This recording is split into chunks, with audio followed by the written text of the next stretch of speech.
আসসালামু আলাইকুম ভিউয়ার্স, আজকের ভিডিওতে আমরা জানবো আপনি যদি কোনো কারণে আপনার চ্যানেলের কোনো ভিডিও ডিলিট করে থাকেন এবং সেই ভিডিও পুনরায় আপনার চ্যানেলে আপলোড করে থাকেন, তাহলে কি আপনার চ্যানেলের কোনো প্রবলেম হবে বা আপনি ভিডিওটি পুনরায় আপনার চ্যানেলে আপলোড করতে পারবেন কিনা।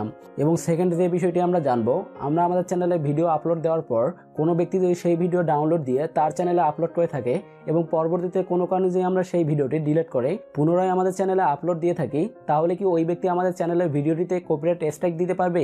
সাধারণত এই বিষয়গুলো নিয়ে যারা ইউটিউব প্ল্যাটফর্মে নতুন তাদের বেশি কনফিউশন থাকে। ওয়েট, আপনি কি একজন পুরনো ইউটিউবার? আপনি কি ভাবতেছেন যে আপনার এই ভিডিওটি দেখার কোনো প্রয়োজন নেই? বাট আপনাকেও রিকোয়েস্ট করতেছি, আপনার যদি এই বিষয়ে কোনো কনফিউশন থাকে তাহলে আপনিও ভিডিওটি লাস্ট পর্যন্ত কন্টিনিউ করুন। আশা করি আর কোনো কনফিউশন থাকবে না। সো ভিউয়ার্স, আজকে আমরা প্রথমত যে বিষয়টি নিয়ে জানবো, আমরা আমাদের চ্যানেলে ভিডিও আপলোডের পর সেই ভিডিওটি যদি কোনো কারণে ডিলিট করে পুনরায় আমাদের চ্যানেলে আপলোড করে থাকি, তাহলে কি আমাদের চ্যানেলের কোনো প্রবলেম হবে বা ভিডিওটি আমরা আপলোড করতে পারবো কি না? এটার অ্যান্সার হচ্ছে হ্যাঁ, আপনি পারবেন। আপনার চ্যানেলে কোনো প্রবলেম হবে না। আপনি চাইলে আপনার যে কোনো ভিডিও ডিলিট করে পুনরায় আবার আপনার চ্যানেলে আপলোড করতে পারেন, কেননা ইউটিউব এ পর্যন্ত তার কোনো রুলসের মধ্যে বলেনি যে আপনি আপনার চ্যানেলের ভিডিও ডিলিট করে পুনরায় আপলোড করতে পারবেন না।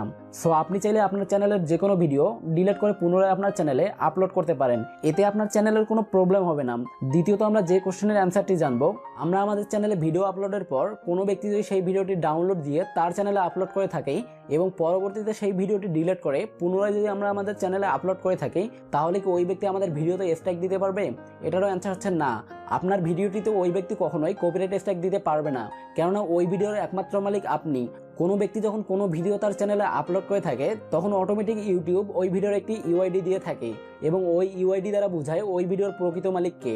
অর্থাৎ আপনি যখন আপনার চ্যানেলে ভিডিও আপলোডের পর কোনো ব্যক্তি ওই ভিডিও ডাউনলোড করে তার চ্যানেলে আপলোড করবে এবং পরবর্তীতে কোনো কারণে আপনি ভিডিওটি ডিলিট করে পুনরায় আপনার চ্যানেলে আপলোড করবেন, তাহলে কিন্তু ওই ব্যক্তি আপনার ভিডিওটিতে কখনোই কপিরাইট স্ট্রাইক দিতে পারবে না, কেননা আপনি ওই ভিডিওটির কন্টেন্ট ক্রিয়েটর। সো ওই ব্যক্তি চাইলেও আপনার ভিডিওটিতে কপিরাইট স্ট্রাইক দিতে পারবে না।